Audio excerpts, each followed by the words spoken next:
ভারতীয় দণ্ডবিধির 302, 376 ধারা যে ধর্ষণ অ্যাটেম্পটেড মার্ডারের মামলা রুজু করা হয়েছিল আসামি কালীচরণের বিরুদ্ধে আজ তার শুনানি। অতএব আদালত এই মামলার সমস্ত সাক্ষীর বয়ান বিশেষ বিশ্লেষণ করিয়া এই সিদ্ধান্তে উপনীত হল যে আসামি কালীচরণের এই মামলার সঙ্গে কোনো সম্পর্ক নেই, তাই তাকে সম্পূর্ণ নির্দোষী প্রমাণ করিয়া আজ এই আদালত সসম্মানে বেকসুর খালাস দেবে। This is my charge.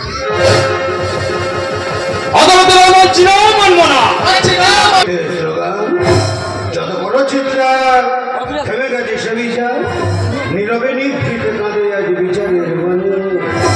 তাই রাজপথে চলে তাই রাজপথে চলে টানাটানে। এই জনগণ কেন দিচ্ছ মিথ্যে স্লোগান, এই জনগণ কেন দিচ্ছ মিথ্যে স্লোগান। যত বড় চিৎকার থেমে গেছে সে বিচার, যত বড় চিৎকার থেমে গেছে সে বিচার, নীরবে নিভৃতে কাঁদে আজ বিচারের মানে। রাজপথে চলে টানাটানে, তাই রাজপথে চলে টানাটানে, তাই রাজপথে চলে টানাটানে।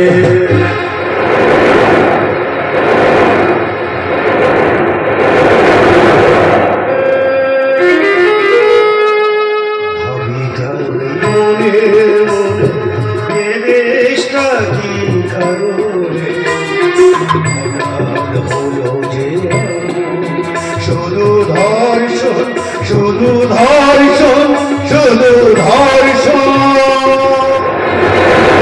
এই জনগণ কেন দিচ্ছ মিথ্যে স্লোগান, এই জনগণ কেন দিচ্ছ মিথ্যে স্লোগান। যত বড় চিৎকার থেমে গেছে সে বিচার, যত বড় চিৎকার থেমে গেছে সে বিচার, নীরবে নিভৃতে কাঁদে আজ বিচারের মানে।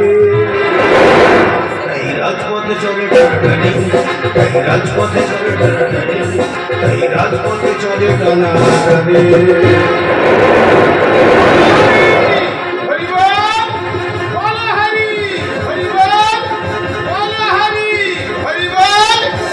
দাদা, আজ রাতের অন্ধকারে একা যাচ্ছি শ্মশানে মরি পোড়াতে। যদি বলো তুমি একা যাচ্ছ কেন, তোমার সঙ্গে কেউ আসেনি? আমি তো কারো ডাকিনি। যা ডাকতে যাবো সে তো জিজ্ঞাসা করবে, এই ভানু তোর মেয়েটা মরলো কি করে? আমি বাবা হয়ে কি করে বলবো? ওরা আমার মেয়েটাকে ধর্ষণ করে মেরে দিয়েছে, তাই চুরি করে যাচ্ছি ফিরিয়ে দিতে। বলো হরি হরি বল, বলো হরি হরি বল, বলো হরি হরি বল। আবার তোমরা সব চিৎকার করছো কেন ভাই? আরে সমাজের দায়িত্ব সামলাতে সামলাতে আজ আমি বড় ক্লান্ত। প্লিজ আমাকে ডিস্টার্ব করো না, একটু বিশ্রাম নিতে দাও। বিশ্বাসঘাতক বেঈমানটা এভাবে ফুটপাতে বেহুশ হয়ে পড়ে আছে। শুভ কাজে যাওয়ার আগে ভাবিনি এই ঘুষখোর শয়তানটার মুখ দেখতে হবে। এসব স্বার্থপর মানুষের মুখ দেখলে আমার ঘৃণা হয়। আরে ভাই মাল শেষ হয়ে গেছে আর শুধু চার দিচ্ছ কেন? একটু মাল দাও না, মাল দাও, মাল। তুমি আসো, যারা বলে তুমি নেই তাদের ধারণাটা ভুল। আসলে বিচারে তুই উপরেই বসে আছে, তার বিচারে সবাই শাস্তি পাবে। দেখছো না জজ সাহেব কেমন মদ খেয়ে পশুর মতন পথে পড়ে আছে? What nonsense! কে জজ? আমি জজ? নো নেভার, আমি জজ নই, আমি মাতাল। আমি মাতাল, বদ্ধ মাতাল। যাও ভাই, মাল শেষ হয়ে গেছে, 500 টাকা দিয়েছি, একটা বোতলে।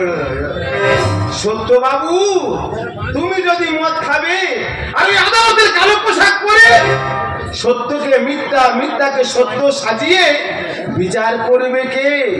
তুমি তো এদেশের বিচারক। ধন্যবাদ। আমি বিচারক নই, আমি প্রতারক। আমি দেশের সঙ্গে প্রতারণা করেছি, আমি মানুষের সঙ্গে প্রতারণা করেছি, আমি একটা প্রতারক। কিন্তু তুমি কে বাবা? কিসের জ্বালায় রাতের অন্ধকারে এখানে এসে হরি হরি করছো? আমাকে চিনতে পারছো না? আমি যে মুন্নির বাবা। আবার সেই মনে মনে।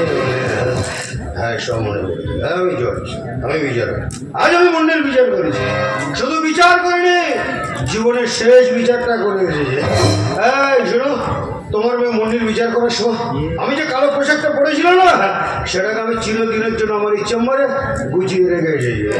আর যে দামি পেনটা দিয়ে তোমার মেয়ে মন্দির কেসে রায় লিখেছিলাম, সেটাকে আমি ভেঙে ফেলেছি। Incoming voice call from Samrata Rizka on Sim Sim 2. ভর্তি ছিল। মুন্নি এখন কেমন আছে? মুন্নি যে মারা গেছে।